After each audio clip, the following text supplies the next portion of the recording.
No storm can shake my inmost heart, while to that rock I'm clinging, since love prevails in heaven and earth. How can I keep from singing?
And now I would like to invite Linda Stoller to give a social justice report.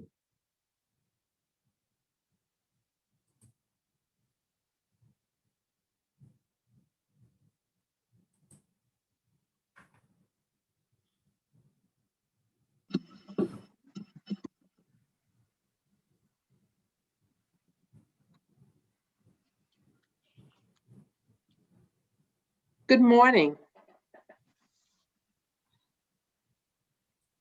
Well, tomorrow is FAST, major social justice event of the year, the Nehemiah Action. This year, commissioners, police chiefs from the Clearwater and St. Pete, and the CEOs from providers of mental health services will answer questions from FAST spokesperson that will hold them accountable for providing more affordable housing in our county, for reducing the number of adult arrests for nonviolent misdemeanors, and improving access to mental health services. The Nehemiah will be on Zoom tomorrow, March 22nd at 7 p.m. You can also participate from your car by driving into the parking lot of Sacred Heart Catholic Church in Pinellas Park. I'm taking my car, and if you would like to join me, please contact me by email. In order to get the Zoom link, you must register first. The registration link is in the octagram. Please indicate on the form that you are representing UUC. Also, make sure the people you have invited are also registered so they can get the Zoom link. At the last Nehemiah Action in 2019, 2,400 people participated, including 130 from UUC. Let's see if this year we can break our own record. All friends and family are invited. Thank you for your continuing support of our nonprofits during the pandemic through our COVID outreach program. Last month, we collected $522 for the Clearwater Free Clinic. This month, we are spotlighting The Haven, the domestic violence program in Clearwater. We learned a few weeks ago in Open Issues from the CEO that RCS had changed their name to Hope Villages of America, and they are still running The Haven as well as other programs. All of their programs have been impacted by COVID, and they are struggling to meet our community's increased needs. We will be collecting for The Haven for the rest of March. To donate, go to the UUC webpage, click on the donation tab, and choose Haven of HVA from the drop-down menu. Next month, we will be spotlighting the Coalition of Immokalee Workers. Watch the octagram for more information. So don't forget to register for the Nehemiah as we continue our fight for justice in our county. And please send healing thoughts to our brothers and sisters in Atlanta. We must stop this hate towards Asian Americans and all people of color in our country. Thank you.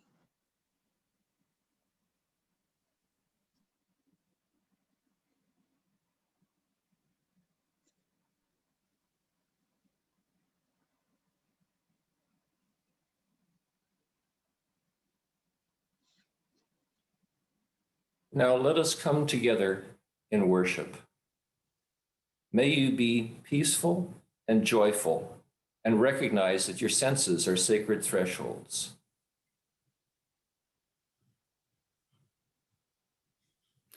We are here to be lifted in love. Look at the birds, they tell us. We are here to be lifted in love. Look at the trees, they tell us. We're here to be lifted in love, to listen to love as a flower raises its face to the sun. We are all one, here to be lifted in grace and love. We are here to be lifted in love. sky, it tells us we are here to be lifted in love. Look at the trees, they tell us we're here to be lifted in love, to listen to love as the children raise all their faces to the sun. We are all one, here to be lifted in grace and love. We are here to be lifted in love. Look at the trees, they tell us we are here to be lifted in love. Look at the seas, they tell us we're here to be lifted in love, to listen to love as the flower raises its face to the sun. We are all one, here to be lifted in grace and love.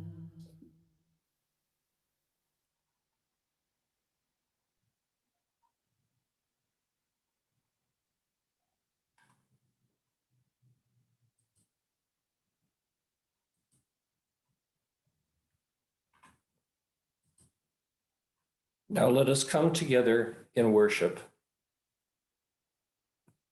May you be peaceful and joyful and recognize that your senses are sacred thresholds.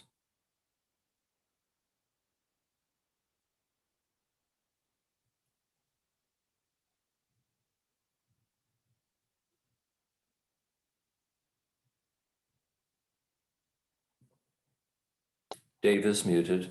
There we are. Yes, and may you realize that holiness is mindful gazing, feeling, hearing, and touching. May your senses gather you and bring you home. And may your senses always enable you to celebrate the universe and the mystery and the possibilities of our presence here. There is an unseeing life that dreams us. It knows our true direction and destiny. We can trust ourselves more than we realize, and we need have no fear of change. I would love to live like a river flows, carried by the surprise of its own unfolding. Come, let us worship together.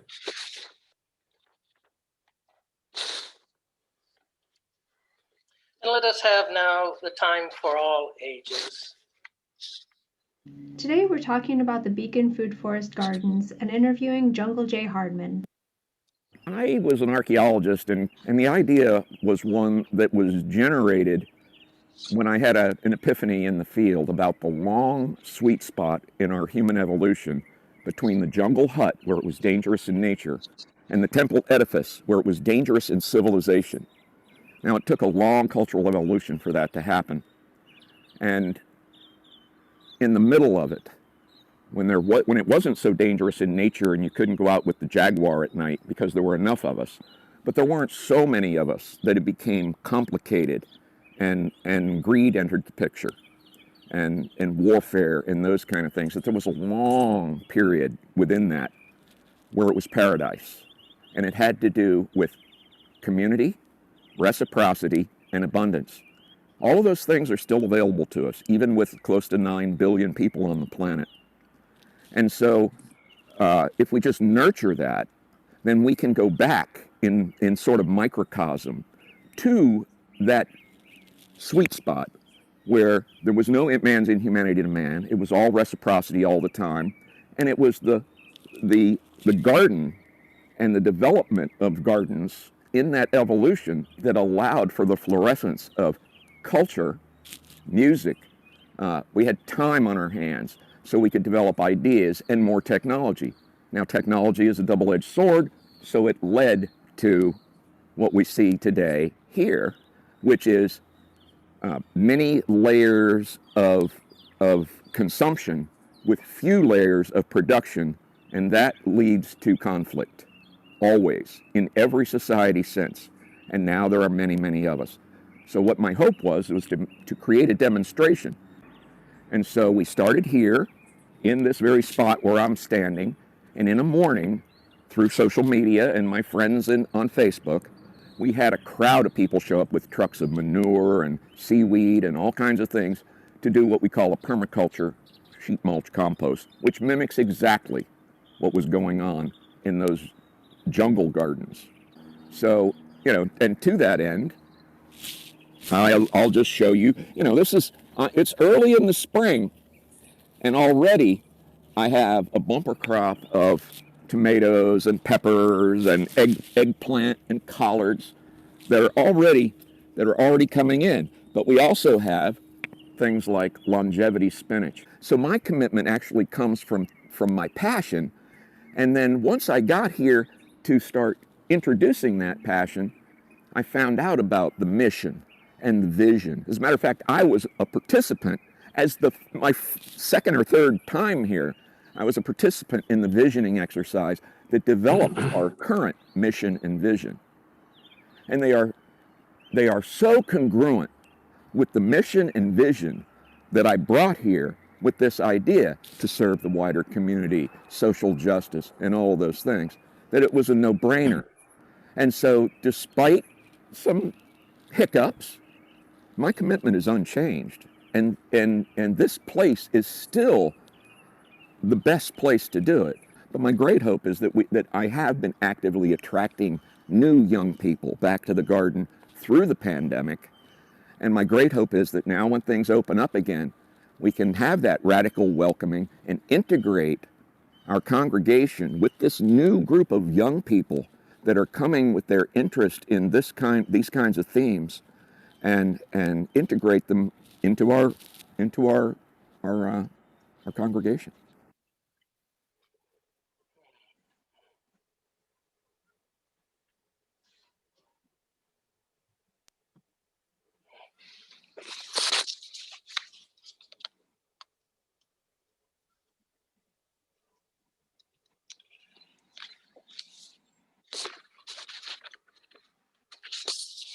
There I am. Good morning, everybody.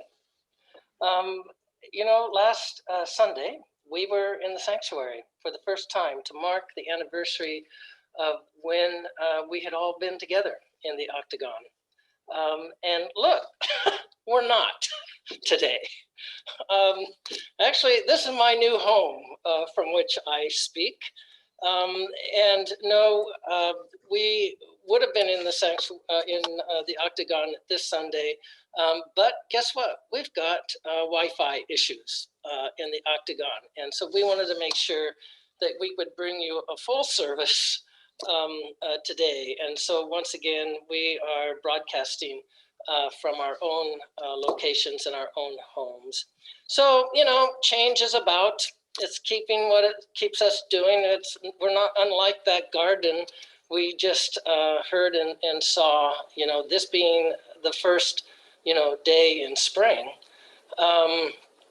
that we're kind of like a garden, all of us bearing fruit in ways and nourishment to one another through this service. So let me allow me actually to recall something I said in my sermon last Sunday when we were in the octagon.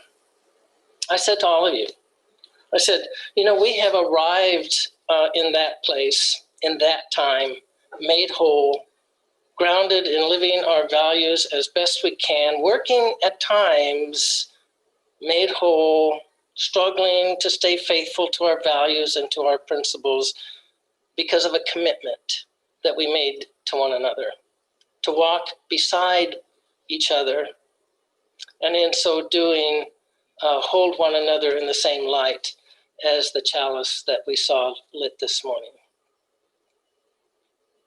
Do you remember hearing me say those words?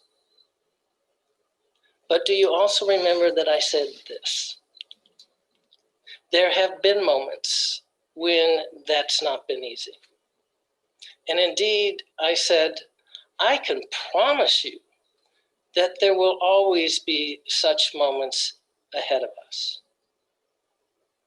Well, little did I know what a prophet I've become. Little did we all know that just a day later from when I spoke those words, we received the resignation of David Katz, the director of music, and Linda Jones, our pianist for over 20 years, having served under the direction of more than one director of music, as well as the resignation of Emily, a lead singer, but who has also let us know that she is willing to still work with us in being able to bring our music together. And so that's a great news today as well. You know, we come together in these kinds of moments, aware of our vulnerableness, of people's imperfections, and keenly aware that change is afoot. It's happening. My experience of you and of this congregation is that constant change is what you all seem to be about. And truthfully, that's one of the things I really celebrate about you. You know, back in the middle of the 1700s, a German physicist, Georg Christoph Lichtenberg, the first to hold a professorship explicitly dedicated to experimental physics in Germany, said, you know, I cannot say whether things will get better if we change. But what I can say is that they must change if we are to get better. You know, the changes that we are facing at UUC are a clear indication to me that we are on the path of getting better. Now, some of you will say, you know, that things were just fine the way they were. And in many ways, I agree with you with that. But I can also affirm that they were certainly predictable. And well, maybe other than those SpaghettiOs that kind of showed up in the middle of the service on occasion, but predictability offered us a sense of things and people and even worship as a constant that gives us a sense of order to our universe, to our lives. And we appreciate that. I appreciate that. You know, I recall that in one of the two creation stories in the book of Genesis of Hebrew scripture, gives a clear order to all of creation. It even has specific days associated with what gets created and when it gets created. Humans get created as keepers of the order. But then there's that second creation story in Genesis. It's told from a different tradition, the Yahweh's tradition, in which humans become, in a sense, co-creators with the holy, with the human named Adam, and from that day on, change, a certain unpredictability of humanity became what we could count on. And it got messy at times, still does, even when resignations unexpectedly occur. But it also at times was glorious, as shall our worship and the music within it become, to make our own hearts sing. You know, in writing about the creation story in Genesis, Frederick Buechner states that if you think you're seeing the same show all over again 7 times a week, you're crazy. Every morning you wake up to something that in all eternity never was before and never will be again. And the you that wakes up was never the same before and will never be the same again. So let me reflect with you when I think about that statement. I think about a time in one of my appointments as a pastor of the parish in the Lake Tahoe region of California. One of the 2 churches on my circuit was a struggling little congregation that wanted to do well with its in the future with its ministers by being able to have a parsonage for them, a place, a home to live in. And up to my time with them, they could only afford a minimal housing allowance, which the other church on the circuit helped to pay for. Well, one evening, the board of trustees of that small congregation was offered a home by a developer on Donner Lake, the same Donner Lake that the Donner Party went over and stayed at on their way to the West Coast. That should have been an indication to me. Because what that developer said to our board of trustees was, hey, if you move this house, you can have it. And so the board of trustees, we sat down and discussed it and decided, you know, the timing just wasn't right, even as generous as the offer was. And then the head of the board of trustees said, well, but what about that contract I signed? And I said, well, what?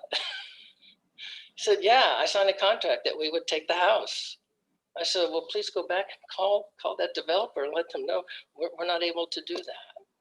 He did. He came back and said, no, you got a house. We had no property to put a house on, etc. I quickly called my district superintendent, who then we got a hold of our conference lawyer. And in the conference call, the lawyer said, I've looked at the contract you just sent me, Rev. You've got 48 hours to move a house. Well, in 48 hours, I saw a congregation come together. And I recall that experience with you this morning, you know, because we found property that wasn't even for sale. And remember, we're up in the high Sierra. So there are not many very flat pieces of property up there. But in short order, we found one. We called that owner of that property. They sold it to us. And people in the congregation pitched in, made it happen. We moved that house in 48 hours and put it on that piece of land. And it became the church's parsonage.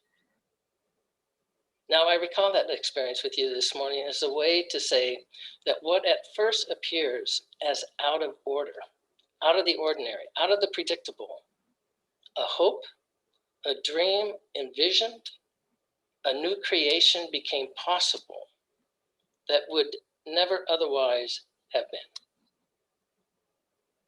Now, when I was told I had 48 hours to make a change in the life of that congregation, I would not have been able to tell them, as I say to you, that things would be better. But I knew somehow, as I do today, that things wouldn't get better unless there was change. I feel myself, my friends, more energized now as your pulpit minister, even with the changes that have come to us unexpectedly, as we move into changing some of the ways we go about doing worship together.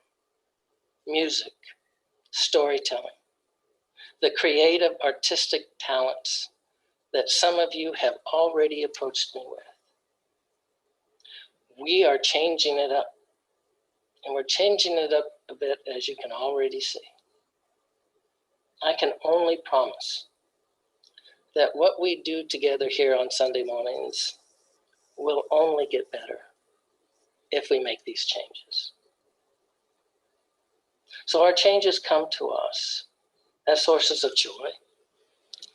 And we have such moments to welcome into our lives by calling them out, by lifting them up, and in so doing, when we drop a stone. And what such joy is the continuing number of people within our own congregation and within the wider community who have received the COVID-19 vaccinations. Another joy is the amazing meeting that was held yesterday of all of this congregation's worship associates and the techie people who help us, to really begin that process of envisioning and implementing some of the exciting ways of doing worship in the coming weeks. It was a great meeting. And we also celebrate that Harriet is home and doing so much better, already thinking about how we're going to make use of the donations that you all made last fall to bring food staples to the farm workers laboring in Plant City. We're talking about the month of May to load our cars up once again with rice and beans and other foodstuffs.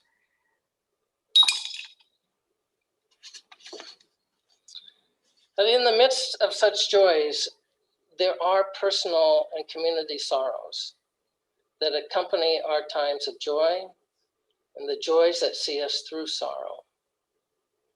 A concern and a sorrow is for Ray Williamson's sister-in-law, married to his brother Mike for 64 years, who suffered a stroke this past week, and her present condition remains uncertain. The sorrow is that of seeing what took place in the streets of Miami, with all the spring breakers' disregard to social distancing and possibly lessening the chances of shortening the length of time to this pandemic. May they become better aware that community extends beyond the streets on which they party. And the sorrow is mentioned by Linda, of those, of the hatred, just the prejudice and violence that's directed towards Asian Americans in this country.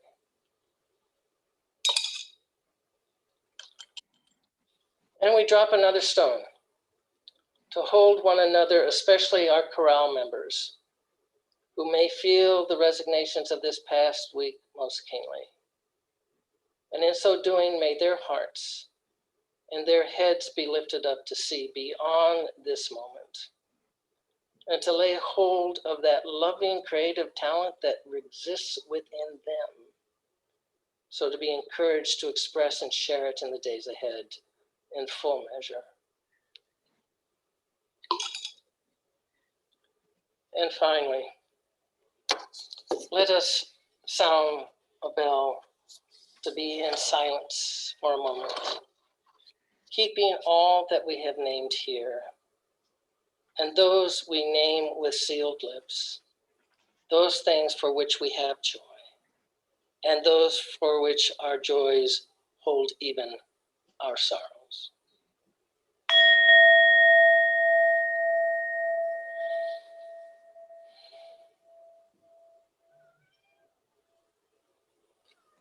May it be.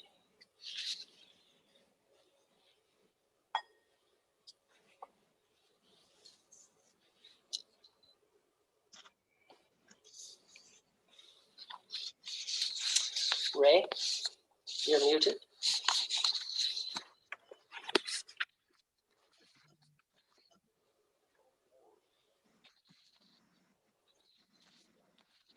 There you go. There we go. This is Stewardship Month. And we, the people of this beloved community, in order to form a more perfect union, work for justice, ensure congregational tranquility, provide for common dignity, promote the general welfare, and secure the blessings of liberty to ourselves and our posterity, have ordained and established our policies, bylaws, contracts, covenants, and budgets. Budgets. I've often heard that we're not a business, and that's correct. Neither is the United States, nor our families, nor our plans for education, inspiration, well-being, growth, vacations, bucket lists, and yet all these things require a budget. We can want to take the family to Disney, but it won't happen without a schedule and a budget. We can want a Peloton, a sabbatical, tickets to a play, a ski trip, a college education, But if we're expecting more than just to continue wanting it, we have to have a budget. Some things here take money. We can want a full-time minister, a well-provisioned children's program, vibrant music, better technology, guest speakers, building upgrades, insurance, an elevator, a better sign, gifts to the needy. Do we want more than to just want? True, not everything takes money. We do have board members, worship associates, pastoral associates, a social justice committee, a personnel committee, yes, a finance committee, stewardship, and more, who volunteer their time and talents. Your own non-monetary gifts of time and talent are always welcome. Money doesn't make us a business. Money gives us opportunities to create a truly beloved community. Here in the 18th century, some of our Unitarian forebears and forefathers were not merely businessmen with a common dislike of the British. They were visionaries who mutually pledged to each other their lives, their fortunes, and their sacred honor in pursuit of their dream of a more perfect union. It has been through crises, growth, secession, and more, and the dream still lives, refined, and argued over up to this moment.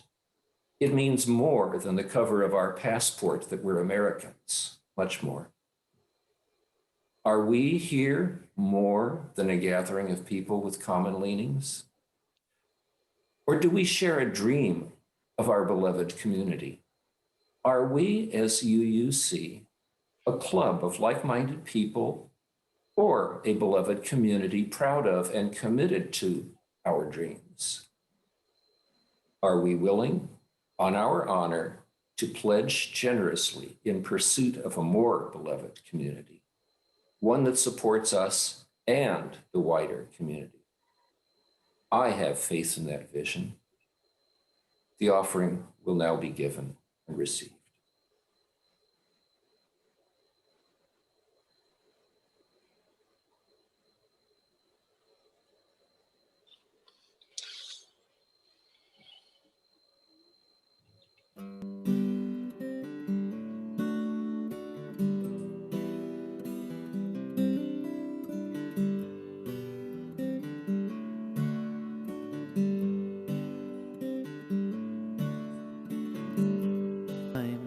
You ever knew the only thing that you could do? Carry the flame.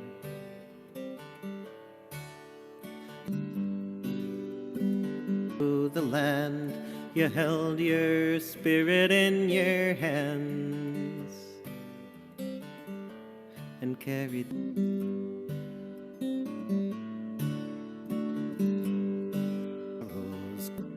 round. You raised your head and you stayed your ground.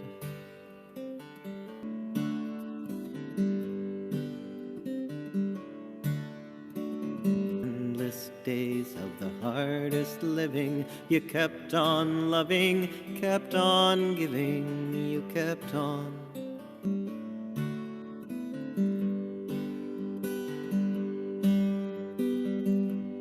Raise it high, send its beacon through the sky, keep it strong and shining through the pain.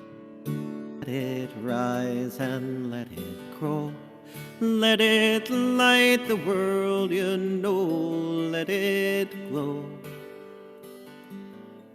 Carry the flame.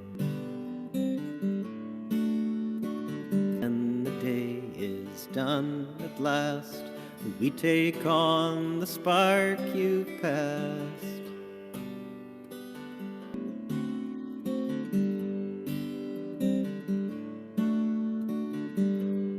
And we send it on, the kindling hope of a rising dawn in us all.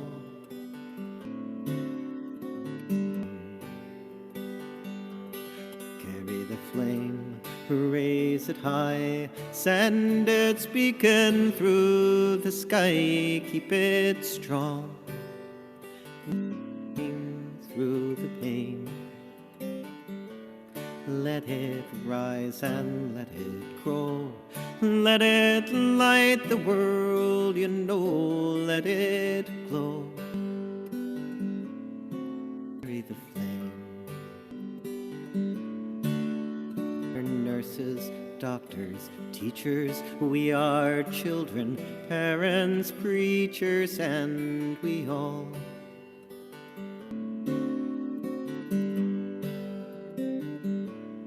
we are scientists and cargo packers, farmers, singers, grocery stackers, young and old. We carry the flame. Raise it high, send its beacon through the sky, keep it strong and shining through the pain.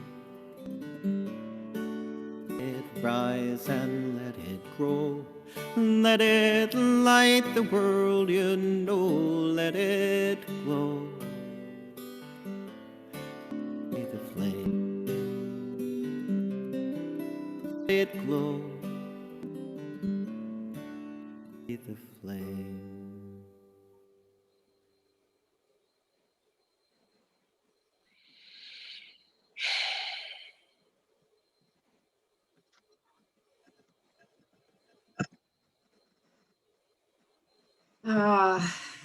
Thank you, Reverend Dave, and thank you to my colleague Dan Schatz for that beautiful song that he wrote just to commemorate this 1-year anniversary of pandemic. And we all have been carrying the flame, haven't we? And just when we think things are going to calm down, something else happens. The vaccine rollout finally starts to work, and then we get variants. A fair election is certified and there's a peaceful transfer of power. And then hundreds of voter suppression laws are introduced in state legislatures across the country.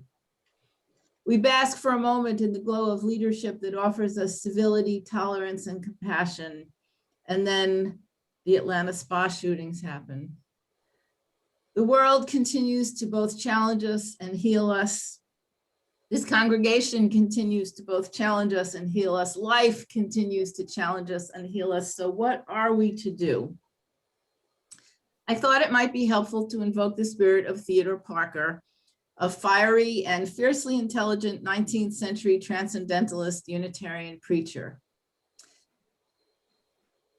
The first thing I love about Theodore Parker is that after the enactment of this Fugitive Slave Act, he became an ardent abolitionist. It is said that that so angered people around him that he worked at his desk in his parsonage with a loaded pistol on the desk. He also has written words that have been appropriated by some incredible people, including Abraham Lincoln, who borrowed the phrase "of the people, for the people, and by the people," and Martin Luther King, who significantly improved on Parker's version of the moral arc of the universe is long, but it bends towards justice. But the reason Parker is relevant to us this morning is because of an essay he wrote entitled "The Transient and the Permanent in Christianity." He suggested that much of the doctrine and dogma of the Christian tradition could and perhaps should be discarded as transient. The permanent, he says, resides in the spirit of the faith and can be intuited by every one of us. There's that transcendental influence of the intuitive in the spiritual. He horrified many of his Orthodox colleagues with what they considered to be blasphemy, and that is why we love him and claim him as our own. In this week of yet more change and transition here at UUC, I suggest we use Parker's lens of discernment to determine what is transient and what is permanent among us here this morning. Can we intuit what it is the essential spirit of the faith that we share? Now, certainly part of that answer lies in the ethical principles that we covenant to affirm and promote. the inherent worth and dignity of every person, justice, equity, and compassion in human relations, acceptance of one another, and encouragement to spiritual growth, a free and responsible search for truth and meaning, the right of conscience and the use of the democratic process, the goal of worldwide freedom, peace, and justice, and respect for the interdependent web of all existence. It is my hope that soon we will be adding an 8th principle to that covenant, journeying towards spiritual wholeness by working to build a diverse, multicultural, beloved community by our actions that accountably dismantle racism and other oppressions in ourselves and in our institutions. Those are the ethical boundaries of our faith, the essence, in some sense, of Unitarian Universalism. Another part of the answer of what is permanent rather than transient lies in our commitment to a vibrantly diverse religious community that draws inspiration from many sources. Our own experiences of transcending mystery and wonder, prophetic voices past and present from across the globe, wisdom from the world's religions, our Jewish and Christian heritage, the humanist tradition, invoking the guidance of reason, and earth-based spirituality. But most importantly, what endures is the beloved community which each of you freely chose to associate. And the most compelling and perhaps the most confusing thing about this beloved community is that it transcends all the individuals that constitute it. To illustrate what I mean by that, I want to invoke another name, not famous like Theodore Parker, but as profoundly articulate and wise. I want to introduce you to Ellen Forbes, a member of a congregation that I served. She was a classic New England curmudgeon, lovable and irascible. One day during a heated congregational meeting about who remembers what, she stomped up to the podium, slammed her coffee cup down, and said in a New England accent that I can't really reproduce, "This is our church. Good coffee, bad coffee, no coffee. Good minister, bad minister, no minister. This is our church." And there you have it, the transient and the permanent. Coffee pots come and go, ministers come and go, staff members come and go, individual members come and go, but the beloved community endures. A community built on liberal religious values and Unitarian Universalist principles, a community of memory and hope that links past and present and future in a continuity that transcends mere individual human passages. A community, as our opening hymn evoked, lifted in love. Right now, in this transient time, the Unitarian Universalists of Clearwater is in your hands. You carry the flame for the time allotted to you. UUC will prosper because of your resilience. It will thrive because of your generosity. It will welcome your grandchildren's grandchildren because of your love and commitment. Look, we are all transient. That is the simple truth. And we are blessed in our transience to be part of something permanent. The covenant that creates and sustains beloved community is the permanent thing. The thing that conveys the vision and mission from generation to generation. Knowing that truth about what is permanent, how can we keep from singing? So let's sing. And even though we're online, let's not treat our closing hymn as a performance to be observed. Let's learn along with the song leader and sing along with the song leader. Stay muted, but if you've turned off your video, you might want to turn it back on so you can at least see each other's voices ringing out. And this is a hymn that will be taught to you, and then we will sing it together.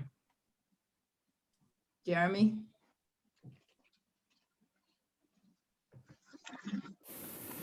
Our song is hymn number 368, Now Let Us Sing, by an anonymous composer. This is a two-part zipper song, which means that only one word changes in each verse. There are two parts. I'm going to sing the first part twice, and then we'll add the second part. Now let us sing, sing, sing, sing, and that line repeats. And then the next line is lift up your voice, be not afraid. Now let us sing to the power of the faith within.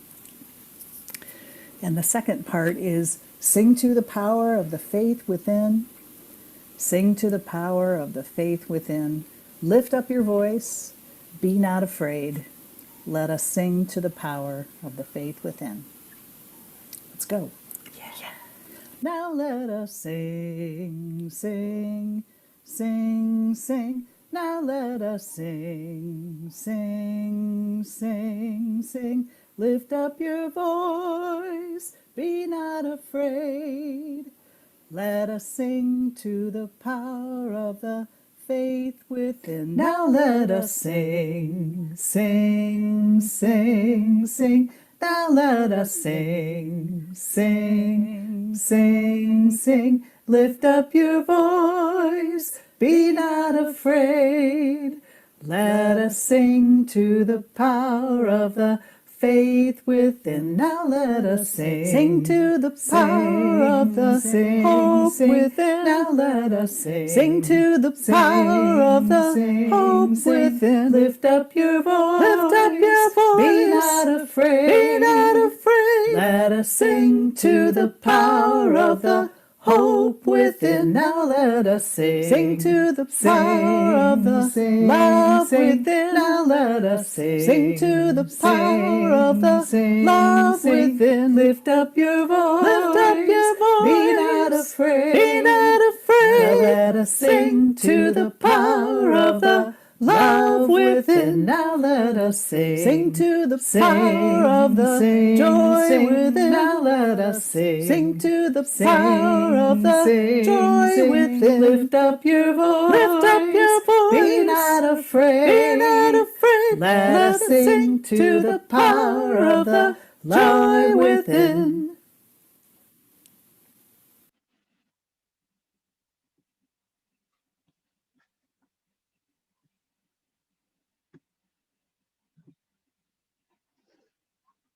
So in the spirit of an inclusive and experiential worship, our benediction is a litany, and you have a repeating part.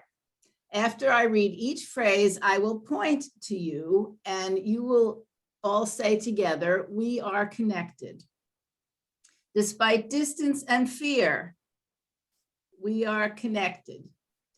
Despite loneliness and change, we are connected. Across different experiences and lives, we are connected. Across even the face of inevitable losses in life, we are connected. When we wish to laugh, we are connected. When we need to mourn, we are connected. Across a nation divided, we are connected. Even when we dance alone in a room, we are connected. In the heat of the sun, we are connected. In the glow of the stars, we are connected. Across the limits of our imagination, we are connected. Even when nature trembles, we are connected. It is the great joy of our lives together that we are connected.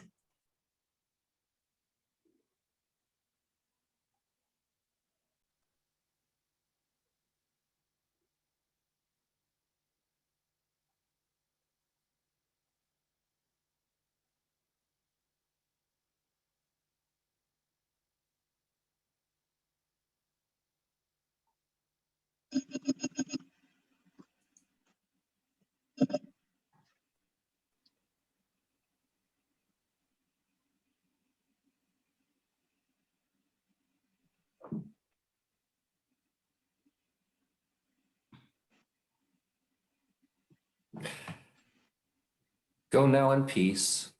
Go making peace. live gently, love mightily, and bow to the mystery.